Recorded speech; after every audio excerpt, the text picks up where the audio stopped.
дар мавҷ барномаи иттилоотии хабар.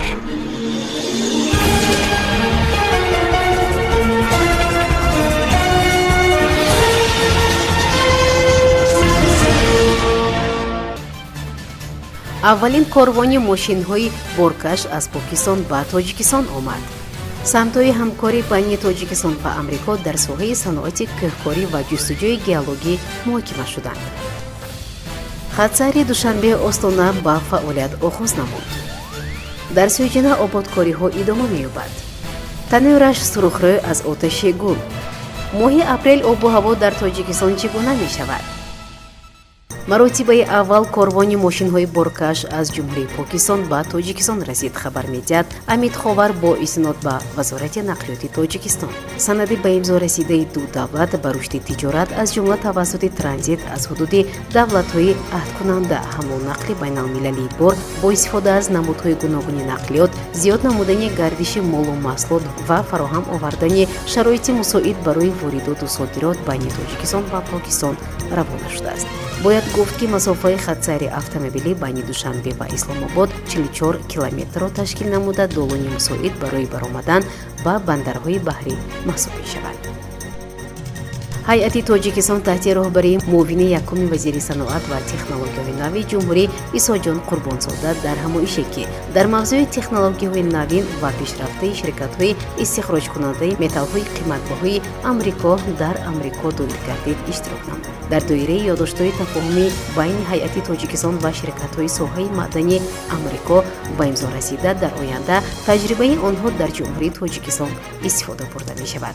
зимни суҳбат самтҳои ҳамкорӣ ва маблағгузорӣ дар соҳаи саноати кӯҳкорӣ, ҷустуҷӯи геологӣ, рушди соҳаҳои аксариятноки саноати тоҷикистон ва амалигардонии лоиҳаҳои муштарак баррасӣ гардиданд.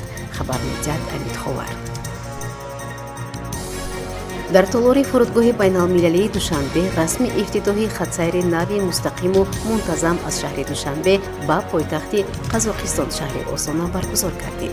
дар ин хусус амид ховар иттилоъ медиҳад. ин хатсайр ба рушди соҳаи сайёҳии ду давлат такони ҷиддӣ бахшида ба афзоиши шумораи сайёҳону ҷаҳонгардон мусоидат менамояд. зеро тавассути истифодаи хатсайри душанбе остона ва баръакс остона душанбе метавон аз душанбе ба 11 давлати дунё ва аз остона ба 25 кишвари ҷаҳон парвоз анҷом ёфт. бояд гуфт ки нахустин парвоз аз душанбе ба остона санаи 2 апрел иҷро гардид ва тавре интизор меравад парвозҳо ҳафтаи як маротиба рӯзҳои сешанбе анҷом дода мешаванд. аз 19 апрел шумораи парвозҳо аз душанбе ба остона то 2 парвоз дар як ҳафта рӯзҳои сешанбе ва ҷумъа зиёд мешавад. парвозҳо дар ин масир тариқи ҳавопаймоҳои бароҳати боинг 737-800 ва боинг 737-900 анҷом дода мешаванд. соҳибкор давурбек эгамбердиев ҳоло ба бунёди маҷмӯи хидматрасонӣ ки аз тарабхона, чойхона, ҳаммом бо тарҳи зебо бо унсурҳои миллӣ машғул аст. инҷо баъди бунёд ба маркази зарурии хидматрасонӣ барои аҳли деҳа табдил хоҳад шуд. собиқ сарвари мактаби деҳа фароғат ӯрунова бошад баъди ба нафақа баромадан ба соҳибкорӣ рӯй овард ва дар паҳлӯи замини назди ҳавлигаш бинои дуқабада бунёд кардааст. ҳоло он ҷо корҳои ороишӣ идома дорад ва баъди анҷоми он коргоҳи хурди дӯзандагӣ, дорухона ва мағозаи хӯрокворӣ мавриди истифода қарор мегирад ва 15 нафар бо ҷойи кори доимӣ таъмин мешаванд. дар деҳаи дашт бошад бо дастгирии мақомоти иҷроияи маҳаллии ҳокимияти давлати шаҳр ва саҳмгузории сокинон сохтмони бинои дуқабата бо 14 синфхона дар назди муассисаи таҳсилоти миёнаи умумии рақами 69 идома дорад. ҳамчунин сокинони деҳа барои ба тартиб овардани ҳудуди оромгоҳи деҳа ва сохтмони айвон дар канори он машғул ҳастанд. раиси шаҳр зимни боздид аз ҷамоати деҳот аз рафти бунёди ин иншоотҳо дидан карда ба соҳибкорон ва сокинон барои ин иқдом изҳори сипос намуд ва ҷиҳати бо сифати хуб ва дар муҳлати кӯтоҳ ба истифода додани онҳо дастурҳо дод. сокини деҳаи сӯҷинаи шаҳри панҷакент соҳибкор муродҷон ҳасанов дар маркази деҳа паҳлӯи шоҳро нонвойхонаи замонавӣ бо 5 ҷойи кор бунёд кард. зимни бозиди раиси шаҳри панҷакент абдухолиқ холиқзода иттилоъ дода шуд ки соҳибкор барои ин коргоҳи хурд 2 танӯри ғунҷоишаш 100 нонро аз шаҳри намангони ҷумҳурии ӯзбекистон оварда насб кардааст. ҳамчунин он ҷо таҷҳизоти замонавӣ насб шудааст ки аз зуволаи хамир нон омода мекунанд ва пасон онро дар танӯрҳо ки бо газ тасбонида мешаванд мепазанд. аллакай нонҳои ширмоли хушмаззаи нонвойхонаи муроҷиён дар деҳа ва байни мусофирон ки аз шоҳроҳ мегузаранд харидорони зиёд пайдо кардааст.